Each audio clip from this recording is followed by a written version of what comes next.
إن الحمد لله الذي نحمده ونستعينه ونستغفره ونؤمن به ونتوكل عليه ونعوذ بالله من شرور أنفسنا ومن سيئات أعمالنا من يهده الله فلا مضل له ومن يضلل فلا هادي له ونشهد أن لا إله إلا الله وحده لا شريك له ونشهد أن محمدا عبد الله ورسوله أرسله الله تعالى بالهدى ودين الحق ليظهره على الدين كله وكفى بالله شهيدا فصلى الله عليه وسلم تسليما كثيرا كثيرا أما بعد فإن أصدق الحديث كتاب الله وخير الهدي هدي محمد صلى الله عليه وسلم وإن شر الأمور محدثاتها وإن كل محدثة بدعة وكل بدعة ضلالة وكل ضلالة في النار. قال الله عز وجل في كتابه الكريم بعد أن أقول أعوذ بالله من الشيطان الرجيم ولتكن منكم أمة يدعون إلى الخير ويأمرون بالمعروف وينهون عن المنكر وأولئك هم المفلحون. رب اشرح لي صدري ويسر لي أمري واحلل عقدة من لساني يفقهوا قولي اللهم ثبتنا عند الموت بلا إله إلا الله اللهم اجعلنا من الذين آمنوا وعملوا الصالحات وتواصوا بالحق وتواصوا بالصبر آمين يا رب العالمين. Today's khutbah is dedicated to a very fundamental concept in the Quran and in our religion. More commonly, people call it commanding the good and forbidding the evil. That's a very common way that this concept is described. What I want to do over the next series of khutbahs is to kind of help us gain a big picture view of this subject and how that applies to our lives and what Allah Azza wa Jalla expects from us from this notion, this teaching that He's given us, that He's re-emphasized over and over again in different parts of the Quran. The first way that I think you can understand this easily, before even going to the ayat that literally say command the good and forbid the evil, which is actually what I recited from Ali Imran, is probably to take a look at Surah Al-Asr. And Surah Al-Asr is, children know it, you guys know it, it's a short surah of the Quran, one of the shortest. وَالْعَصْرِ إِنَّ الْإِنسَانَ لَفِي خُسْرٍ إِلَّا الَّذِينَ آمَنُوا وَعَمِلُوا الصَّالِحَاتِ وَتَوَاصَوْا بِالْحَقِّ وَتَوَاصَوْا بِالصَّبْرِ. That surah, there's a few basic things that everybody should know about it. And the most basic thing you should know about it is the least, the Quran describes the least passing grade. Like kids can understand that easily, right? If you did some extra credit assignments, you can get a higher grade, yeah? If you did some more work at the office beyond your job requirement, maybe you can get a bonus. Maybe you can put in some overtime. But in any time you have been given a responsibility or I've been given a responsibility, there's a bare minimum, and if I don't meet the minimum requirements, then I failed, yeah? So to give you, like by analogy, if somebody gave me a job and said, these are the 3 tasks you have to accomplish, and if you finish these 3 tasks and you have some extra time left over, then do these other 3 tasks. So do ABC, that's your job. If you get extra time, do D, E, F, yeah? But what I do is I realize that A, B, C are kind of inconvenient for me, or I'm not enjoying them too much. But I really like D, E, F. They're actually a lot of fun for me, and I'm really good at them. So what I do all day is D, E, F. And at the end of the day, when my boss comes and says, or at the end of the week or the month, my boss comes and says, so how's the project going? I did a fantastic job. Look at the most perfect way I did D, E, and F. And he says, that wasn't your primary job. Your primary job was A, B, and C, right? So that kind of an employee is bound to get fired because they're technically not doing their job. They can complain, I did so much. I did such a great job. But you didn't do what was asked of you. You took the secondary and made it the primary. And you took the primary and made it the secondary. You don't get to decide what's primary and what's secondary. That comes from your employer. The same way for a teacher. A teacher can say, this is the term project. If this is not complete, you're not going to pass the class. But here are the extra things you can do. These are the extra projects you can do to enhance your grade. And a student doesn't do their term project, does all the extra credit assignments, and expects to pass. They're not going to pass. They're just simply going to fail.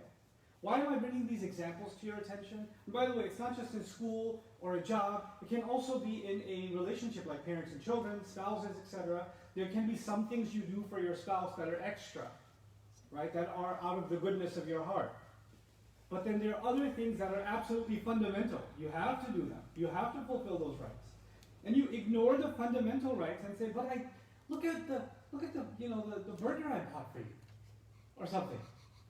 Right? So like if you take the extra stuff and you make it like that's such a great job I did here, but you ignore the most fundamental basic parts, you're bound to fail in that relationship. This is the thought process that has to be in mind when we understand the overarching concept of Surah Al-Asr. And really Surah Al-Asr, like I said, is the starting point to understand commanding good and forbidding evil. So let's go there first. Allah says time is running out. He swears by time that's running out. So it's a state of emergency, wal-asr. Then he says every single human being is in a state of loss. So every one of us is, actually the starting point is failure. Now again, an analogy. Sometimes a teacher comes into class. I've had two kinds of professors in college. One professor comes into class and says, all of you are going to get an A. Every one of you, I've already written an A, but I've written it in pencil. It's up to you whether I erase it or replace it with something else. And if you want to get this A, here's all you have to do. So the starting point is not F, the starting point is A. Other professors come into class and say, by the way, most of you, if not all of you, are going to fail. And the only ones who won't fail is who do this, this, this, and this. So the starting point for that professor is what? It's an F. And you've got to work your way to get out of the F. You understand? To get out of the failure. Surah Al-Asr describes the starting point for you and me, if we don't get our act together, is what? It's failure. Every human being is already drowning in loss. Every single one. He didn't make any exceptions. He didn't say disbelievers are in failure or bad people are in failure. He didn't make a distinction. He said, if you're a human being, the starting point for you is what?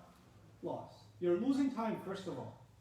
You're losing time, and you need to get your act together. Now, there are 4 things you have to accomplish. All 4, because, like I said, ABC, let's make it A, B, C, and D, because there's 4 items in Surah Al-Asr, right?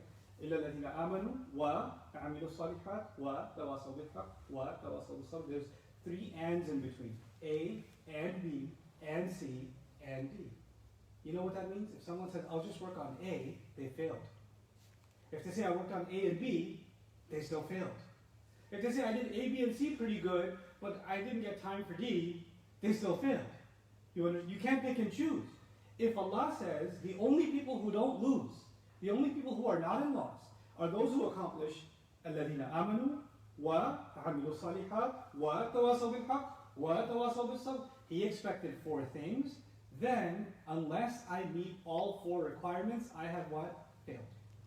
Then I haven't met the requirement. You know, from a Christian perspective, they talk about salvation, right? And if you want to look at the Qur'an's description of salvation, well, what is salvation to y'all? Well, here it is. No human being shall have salvation, because they're all going to be in loss unless they meet 4 requirements. They need to meet these 4 requirements. Now, what are these 4 requirements? You have to have faith. You have to fulfill the requirements of faith. That faith should lead you to do good deeds, and He will describe what those good deeds are. I don't get to describe, and I don't get to prioritize. But that should be good enough. You should just believe and do good deeds, and that should be good enough.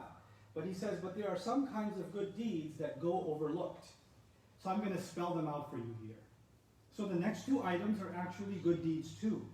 But they are the 2 good deeds that are so important that if they're not there, and they can easily be forgotten, that you're still going to be in loss and not even realize it. Right? So what does He do? He says, not just those who have faith, who believe, not just those who do good deeds, like praying, for example, or eating halal food, for example, or staying away from haram, for example. All of those are good deeds. Great. Now you're doing 2 things. 2 out of how many? 4. Still failure, technically.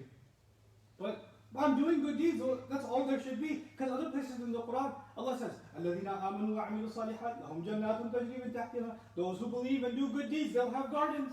Doesn't He? He doesn't say 4 requirements. He says how many? 2, all the time. So how come there's 4 all of a sudden? You promised me heaven in other places with just 2 requirements.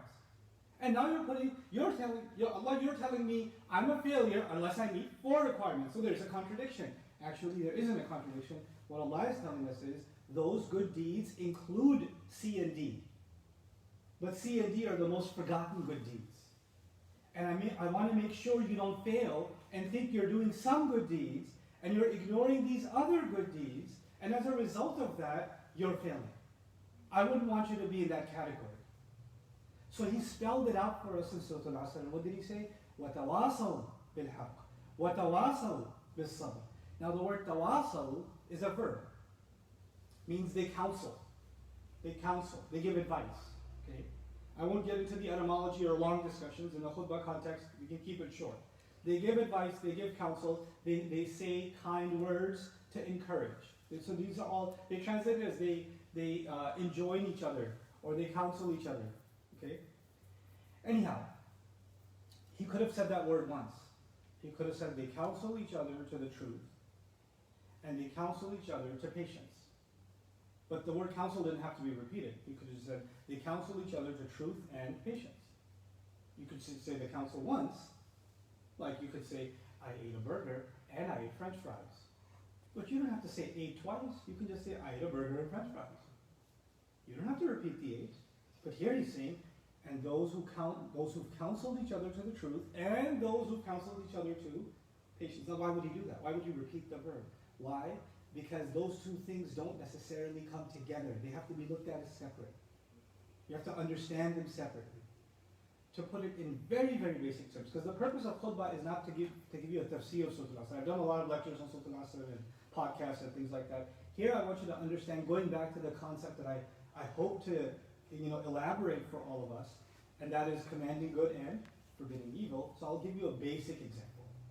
It's late at night, before the COVID-19 days, you're going home from work, right? And it's like 8 or 9 p.m. You're going down the street, and a bunch of kids are playing, teenage boys are playing baseball in the middle of the street, right? And they're hitting the ball really hard, and it's hitting cars, and alarms are going off, and some windows getting smashed, and they're playing. And you're walking by. And maybe I should say something. Guys, you shouldn't be doing that. But what thought crosses your mind if you did tell them that they shouldn't be doing that?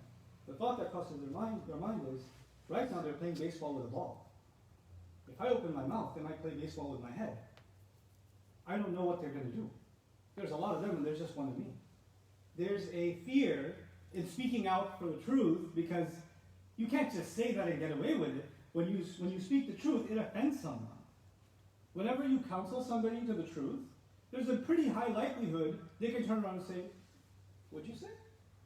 Excuse me? Who are you to tell me? So, and if you could say, and by the way, Allah didn't say they slap each other with the truth.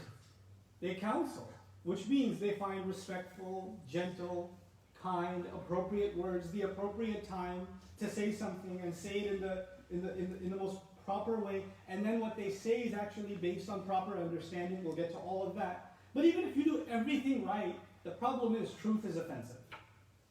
It just is. Nobody wants to hear that they did something wrong. Nobody wants to hear advice because we feel like we're in a position to give advice as human beings. But when it comes to taking advice, it kind of gets like, yeah, really? And it's extreme. Its most extreme form is when prophets give advice, right? Prophets' advice cannot be argued with. Like if your wife gave you advice, you're like, what about you? The husband gave you advice? Yeah, thanks for the advice, but what about you? Well, when a prophet gave you advice, you can't say, oh yeah, thanks, but what about you? You can't turn it around, can you? You can't. And it's really annoying that you have to listen to everything a prophet is saying, and you can't question anything, and you can't even say, oh yeah, well look at yourself, because if you look at him, he's the best example of it anyway. So this was a big problem for people to accept the prophet. And the Quran describes a person is going to guide us. And they couldn't find any other problem with him. So they said, this is a prophet, he eats food. He's walking around in the markets like we are. He's just human. Now they couldn't find a flaw, so him being human became a flaw. But the point, the underlying psychology behind that is important.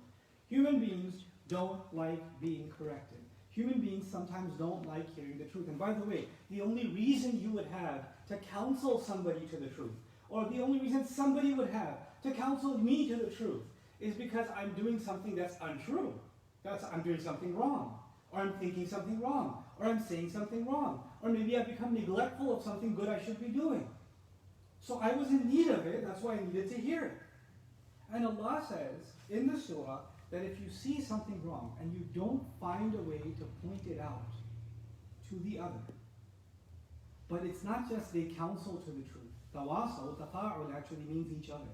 Amazing word. Not only do they give advice, but as they are giving advice, they are equally prepared to what? Take advice. Tawasaw means they're not just there to tell you what you have done wrong, they're actually eager to hear what they can do better. And they find, and the one who's being corrected thinks of it as a favor being done to them that they are being corrected. Each of them actually think that this person, now in the world that we live in today, being corrected is offensive. Being corrected is, oh yeah? Oh, you want to correct me? Let me show you how that works. And in fact, part of us even says, now that you've corrected me, it's your turn. It's like a tennis match. Nobody's actually acknowledging that you've done me a favor by correcting me. But thank you for pointing something out that I didn't address, that I didn't see that I'm doing wrong. A person, for example, can be negligent. A person, for example, can look dismissive. A person, for example, can say something that comes across as offensive. They didn't think it was offensive at all. But they said it and they didn't think it was offensive at all. And somebody points it out to them, and they should be able to realize it. Yeah, you're right. The way I said that, but the first impulse is what? To defend and say, no, that's not what I said at all. That's not what I mean at all. And I don't want to see how it could be taken that way. I don't want to see that. I don't want to be corrected. Oh, and you are so hurt by that? What about what you did on Thursday of 1983, January 4th, etc.? It's like you've got the list of violations ready to go. And you can bring those up anytime you're corrected. You've got a list of things, arsenal you've got against each person. And every time they try to correct you with something, hold on, I got your file right here. And then pull out the file and list their violations. So deflect from yourself. And that's the opposite of what Allah is saying here. What Allah says with haqq. They counsel each other. They're giving, as if they're giving parting advice. Tawasi comes from wasiyah. And wasiyah means someone who's dying, they leave a will. Yeah? And when they're dying, and so a mother is dying, and she says to her daughters, take care of each other. And the last words they heard. The mother's got this notion that maybe I'll never get a chance to say something to them again. The children will have imprinted on their minds that these are the last words our mother ever told us. Are they of some significant value? Yes, they are. And tawasi means it's as if you're talking to somebody and you don't know if you'll ever get a chance to hear their voice again. Or they'll get to hear yours again. There's a certain softness in the heart that comes from tawasi. Allah says people are in a state of loss and they can't hold on to their faith and they can't hold on to good deeds until they learn to give each other good, sincere advice based on the truth and haqq. And many Sahaba said, al-haqq here actually means the Quran. They counsel each other to Allah's words. And the point being, if somebody tells you, hey, by the way, Allah says this. Oh yeah? Who are you to tell me Allah says that? You don't think I know that already? Why do you think the Sahaba are reminding each other of the Quran all the time? Like they recited Surah Al-Asr to each other all the time. No, not one of them said, hey, I know Surah Al-Asr. I already know that. Thank you. Thank you, though, for assuming that I don't know that. Nobody said that. Because they understood that human beings are in need of what? Reminder. Reminder as if it's never been heard before. This is why when Allah told Rasulullah ﷺ the story of Musa over and over and over again, more than any other story. And then when the Prophet ﷺ was depressed, one time he told him, وَهَلْ أَتَاكَ حَدِيثُ مُوسَى? Did the news of Musa come to you? Did the news story of Musa come to you? It's not new. I've heard it a bajillion times. I've heard it so many times. And yet Allah gives the Prophet ﷺ an attitude. When you hear the word of Allah, the attitude you and I should have is like we're hearing it for the first time. That's what He expects. That's what Allah will help. And then comes, well, even if you do such counsel, sometimes if I give you advice or you gave me advice, you don't see the change right away. Yeah? Now let's compare for a moment. Our Rabb, our Master Allah, made it very clear that we have to pray. He made it very clear that we have to dress a certain way, or we have to, eat certain things, or we have to behave certain way. He made it very clear. Do we sometimes miss prayers? Do we? Does He have a right to say, I clearly told you what I want and what I don't want. And here you are sleeping through prayers. You know what? I'm done with you. Is that Allah Azza wa Jalla towards us? Because if He was, humanity wouldn't exist anymore, would it? But what are we to each other? I told you once, and that should have been enough. And now that I see that you forgot, or you neglected my commandment to you, my advice to you, now you are finished. I can't believe that you neglected what I said. We so easily forget. I easily forget. How much do I neglect what Allah said? And Allah is not upset with me. And yet I feel like I'm in the position that when I told someone to do something, and I didn't see the change right away. I didn't see the transformation that I was expecting. That I said, I specifically told you what I want. I let you know that that's not going to fly. And here we are again. Does that sound like tawasul bil haqq? Does that sound like counseling to the truth? No, because, under the reason I wanted to, really explain this concept, take my time explaining this concept to you through a series of khutbahs, is because we use beautiful words sometimes. Like, beautiful words are commanding the good and forbidding the evil. Those are beautiful words. But we use them for some very ugly behaviors. We misuse them and we mask the ugly behavior thinking that we're doing something good. The responsibility to give counsel doesn't go away. And once you give counsel, you have to be patient. وَتَوَاصَوْا بِالصَّبْرِ. We have to be patient with each other. Even Musa alayhi salam has to tell his teacher, Surah Al-Kahf, could you be patient with me? And the teacher has to tell him, you're not going to be patient with me. لَن تَسْتَطِيعَ مَعِيَ صَبْرًا. What does that mean? Human beings are not perfect. And even if we give someone advice, if one kid came to me and said, and I told him, hey, listen, the masjid has certain manners. When you come in here, I don't want you, talking about video games or other things. Once you come into the masjid, you should only be talking about remembering Allah and praying. And I gave them this advice twice, 3 times, 4 times. But then they come in and they're doing the same thing again. Should I get upset? No. You know what I should remember? Human beings need a reminder. That's what I should remember. Human beings need a reminder. We forget easily. And who are they to forget what I, the one from YouTube, gave them advice? What? Then this act of worship, this is supposed to be, this iman is worship. Good deeds are worship. Counseling to the truth is also what? Worship. Every act of worship, this is the last thing I'll tell you for this khutbah, every act of worship is to be done with humility to Allah, yes or no? Every act of worship. Is it possible to do an act of worship for Allah with an arrogant attitude? It's impossible. And the one you are dealing with, whether it's your son, whether it's your husband, whether it's your wife, whether it's your father, whether it's your mother, whether it's your cousin, brother, sister, co-worker, friend, best enemy, whatever, whoever you're dealing with, are they not slaves of Allah? Are they not the property of Allah? And when something is the property, like if you handled something that was the property of someone very important, they say handle with care, right? You're not just dealing with a person, you're dealing with someone who belongs to Allah. Isn't that what we remind ourselves of when a person leaves this world? That we all belong to Allah, that to Him alone we will be returned?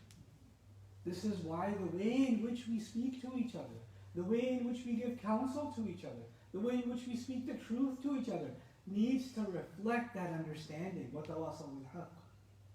So when we get to the ayat about commanding the good and forbidding the evil, and what that really implies, what does it mean? What does the word good in the ayah actually mean? What does commanding actually mean? What is evil actually? What's the word for evil Allah used? What does it mean to forbid it? And what does it mean for an individual? What does it mean for a family? What does it mean for the ummah? There are levels of it. There are layers of it. When we understand that, at every single level we have to come back to one fundamental thing. All of these are acts of worship, which means we are not more conscious of Allah than we are of the creatures in front of us. That's what has to happen first.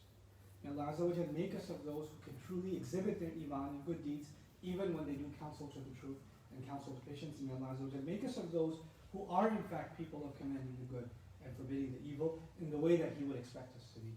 Barakallahu li wa lakum fil Qur'an al-Hakim wa nafa'ani wa iyyakum bil ayati wa dhikr al-Hakim.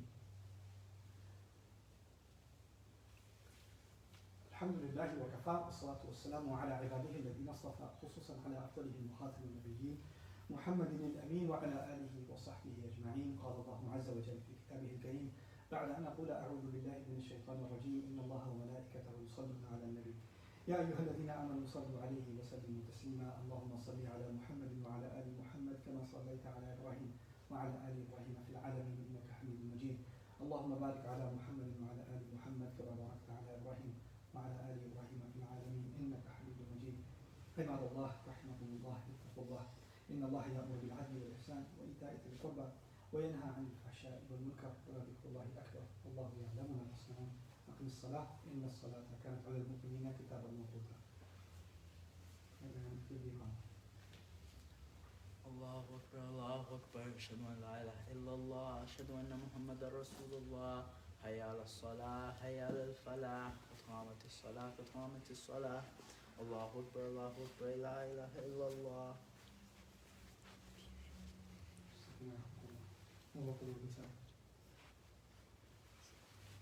الله أكبر.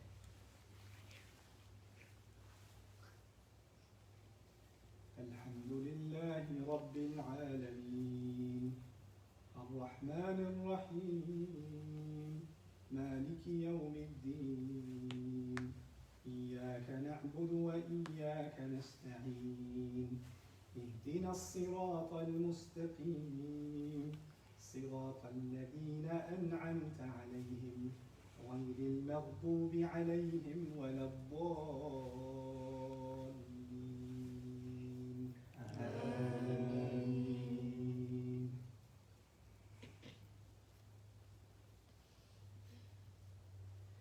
يا أيها الذين آمنوا اتقوا الله حق تقاته ولا تموتن إلا وأنتم مسلمون واعتصموا بحبل الله جميعا ولا تفرقوا واذكروا نعمة الله عليكم إذ كنتم أعداء فألف بين قلوبكم فأصبحتم بنعمته إخوانا وكنتم على شفا حفرة من النار فأنقذكم منها كذلك يبين الله لكم آياته لعلكم تهتدون ولتكن منكم أمة يدعون إلى الخير ويأمرون بالمعروف وينهون عن المنكر وأولئك هم المفلحون. الله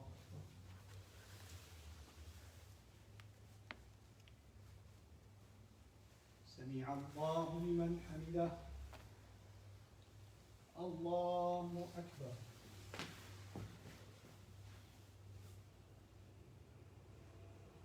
الله أكبر. الله أكبر.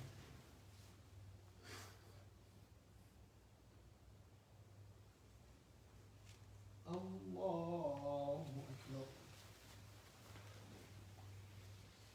الحمد لله رب العالمين الرحمن الرحيم مالك يوم الدين إياك نعبد وإياك نستعين اهدنا الصراط المستقيم صراط الذين أنعمت عليهم غير المغضوب عليهم ولا الضالين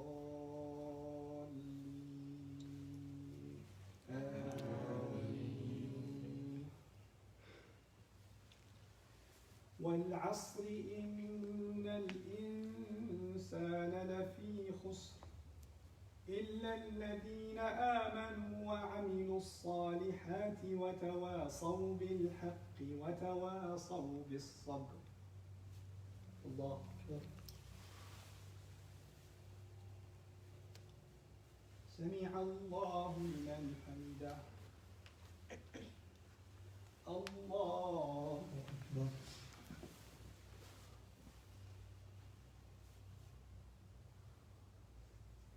الله أكبر. الله أكبر.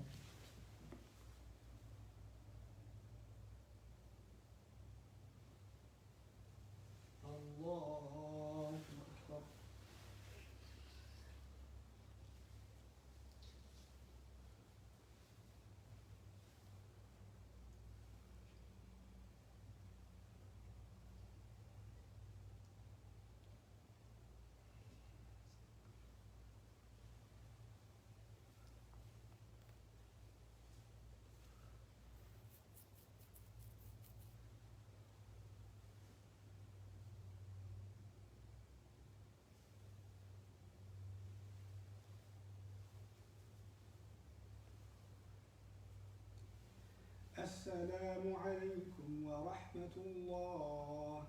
السلام عليكم ورحمة الله.